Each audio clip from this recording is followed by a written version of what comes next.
role-playing games just don't come with a higher pedigree than Final Fantasy XII, the latest in Square Enix's long-running series. It's been years in the making, and there hasn't been a proper Final Fantasy game like this since way back in 2001.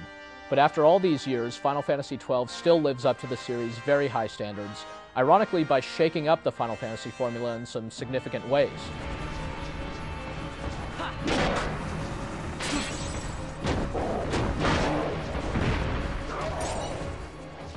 The game takes place in the world of Ivalice, which fans of the series will know from Final Fantasy Tactics and Final Fantasy Tactics Advance. The game's like a Japanese take on Star Wars' Galaxy Far, Far Away. You'll see quaint-looking city streets bustling with people and giant lizards. You'll see air battles fought by remarkable-looking fighter craft buzzing around the sky, and there's lots of political intrigue and rebellion behind the scenes. The story follows an unlikely group of characters and their attempt to overthrow an empire that's come muscling into their country. The cast includes the typical androgynous male lead in Vaughn, sort of an Aladdin type with good instincts and a good head on his shoulders, but some of the more interesting characters are Balthier, sort of this gentlemanly sky pirate, and his captivating and sternly serious companion, a rabbit-eared woman named Fran. Rounding out the party, there's Vaughn's childhood friend, a headstrong princess, and a dishonored yet honorable former military captain. These characters' long journey will bring them face to face with the truth behind the Empire's power, and the story unfolds using a lot of highly impressive cinematic cutscenes. These cutscenes manage to capture even very subtle changes of facial expression, and it helps that there's generally excellent voice acting and very well-written dialogue to help bring these characters to life. The story is there to tie the whole experience together and compel you to keep fighting onward, but the gameplay itself involves a lot of combat, exploration, and character building, same as any other Final Fantasy game, really. However, the combat this time around is very different from what fans have come to expect.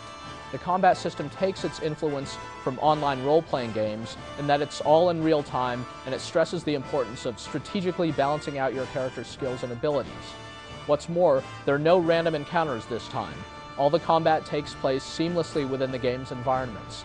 This is great in that it helps makes the combat feel more connected to the rest of the game, but there's some trade-off in that you lose some of the larger-than-life sense of scale from the past Final Fantasy games. Fear not, though, as there are plenty of big, tough enemies waiting for you. And in fact, the game is filled with a lot of different enemies and plenty of particularly challenging boss fights. The unusual thing about the combat, and this can be pretty off-putting at first, is that it can be a pretty hands-off affair under normal circumstances. That's because of the Gambit system, which essentially lets you program the artificial intelligence for each of your characters. This is done through a generally well-designed and slick interface, but you're still programming, so the system is quite complex. You can still manually control your characters, but some combination of manual input and the Gambit system is really the best way to go. Ultimately, the system forces you to think big-picture strategy and not get bogged down by no-brainer decisions. There's also Final Fantasy XII's license board system, which lets you grow each of your characters however you want. It's kind of like the board game Scrabble, but it lets you spend points you earn from enemy kills on new upgrades and abilities. Every single weapon, accessory, and special ability in the game has a license you'll need to acquire before you can actually use it, which seems awfully strange and kind of confining at first. But in the end, this system is quite interesting and lets you specialize or generalize your characters as much as you want. Like the Gambit system, it's fairly dense at first, and you might wish there were an option to have your characters automatically level up based on some basic archetypes like fighter or mage or something like that.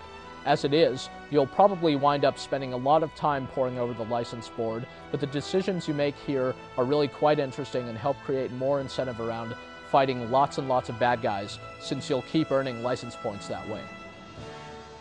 There's a lot to see and do in this game. It's spent years in the making, and it's appropriately large in size, so expect to see a lot of different places as you travel around mostly on foot.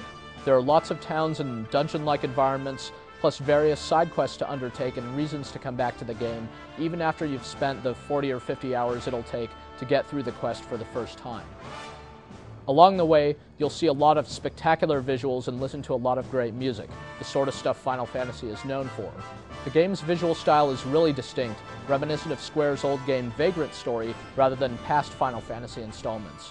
The art style and overall presentation really are one of the highlights of the experience. You could destroy all of Ivalice, if you wished it.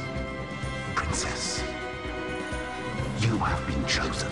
Take revenge against those who stole your kingdom.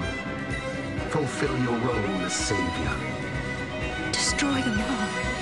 The Empire? In the end, Final Fantasy XII lives up to the series' reputation of setting the standard for how impressive and involved role-playing games can be on a video game console. While it's not the technical marvel that Final Fantasy X was back in 2001, it's got so much depth and detail and lasting value, and just straight-up quality in it, that it's very easy to recommend to Final Fantasy fans or anyone else into role-playing games.